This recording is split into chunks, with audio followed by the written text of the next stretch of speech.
Next, general form.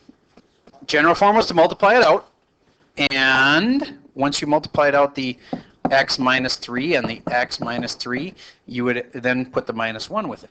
Well, x minus 3 and x minus 3 makes x squared minus 6x plus 9. That was the first outside inside last thing. And then I got to put on this minus 1 here. So final answer, x squared minus 6x plus 8 is the general form for this equation. Don't forget the y equals.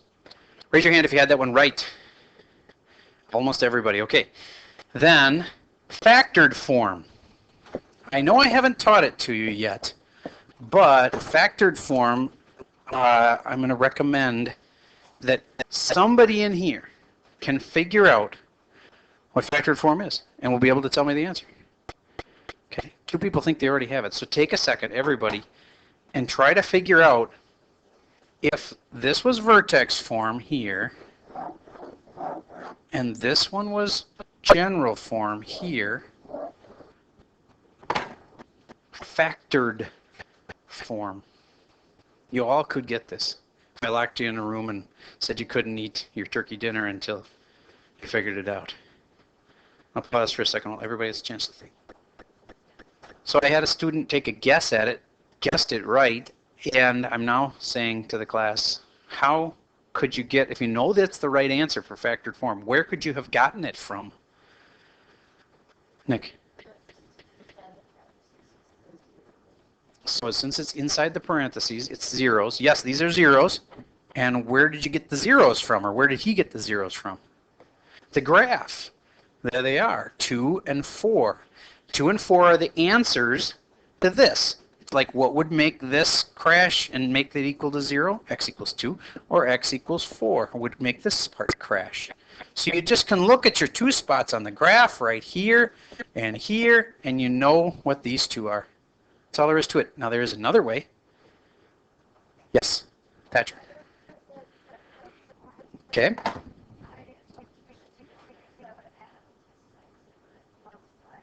Exactly. I was hoping somebody would do it that way. Factoring is kind of a base word in the word factor. Like factor is the base word for both words.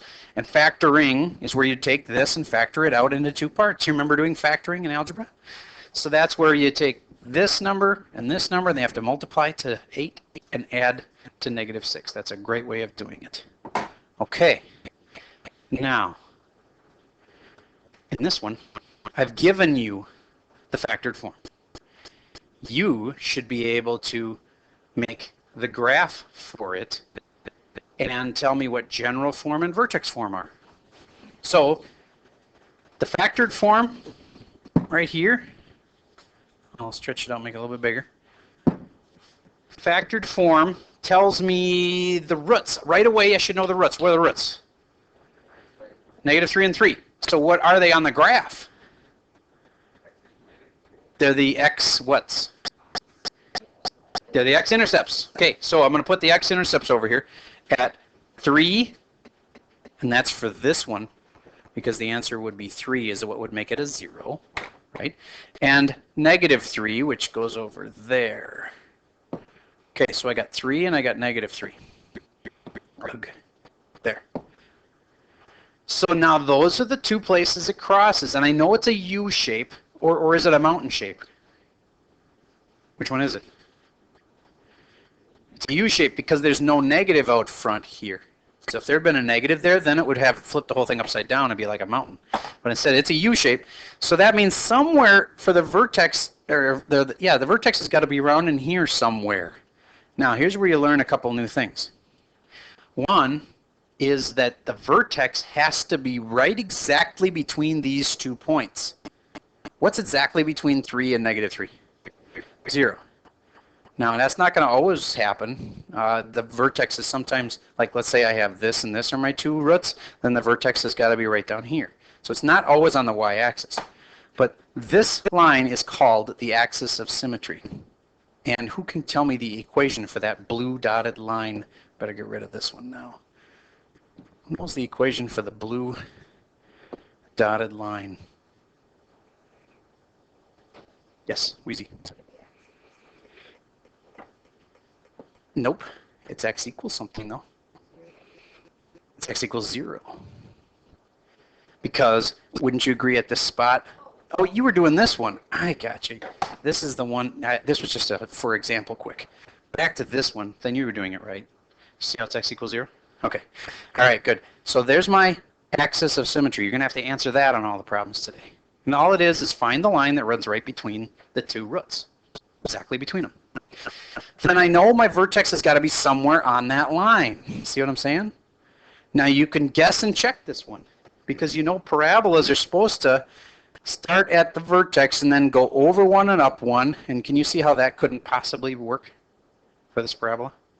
Okay, if I move it down here, can you see how that also couldn't work? If I go over one and up one, over 2 and up 4, see how it misses? Over 2 up 4 is like right there. So that couldn't work. Do you really need to just guess and check on this? No, there's a smarter way to do it. How far over am I going to need to go from the line? How far over? And then we'll figure out how far up this should be. We're supposed to go over 3, and so therefore it should be what? 9. So we can go down 9 and bring this little point, thank you, down to 9. Now, it's true that that's also the y-intercept, but if this had been this parabola that was like over here, do you know what I mean? If I like put it over like this, then notice that that wouldn't be the y-intercept at all. We can't always trust our y-intercept to work for us as the vertex. Sometimes the y-intercept is the vertex like this, and sometimes it's not. If it had been over here, we'd have to go, let's see, over. Okay, enough of that. All right, so let's do another one. I think you'll understand a little bit better. On this, to get the general form of it, all I'd have to do is multiply it out. Can you do that in your head quick? Just multiply this out. X squared. It's plus 3x minus 3x. They cancel, and it's minus 9. And you see how that's the y-intercept, and it's the same thing we thought the y-intercept would be? All right. And then vertex form, if I know the vertex is at 0, negative 9, then I know my vertex form would be like this. Plus 0, I could say, and then minus 9. All right, let's try one more. Take a look at this one. Start by finding, see, some people are not paying attention. They need to be with me on this. Start by finding the roots.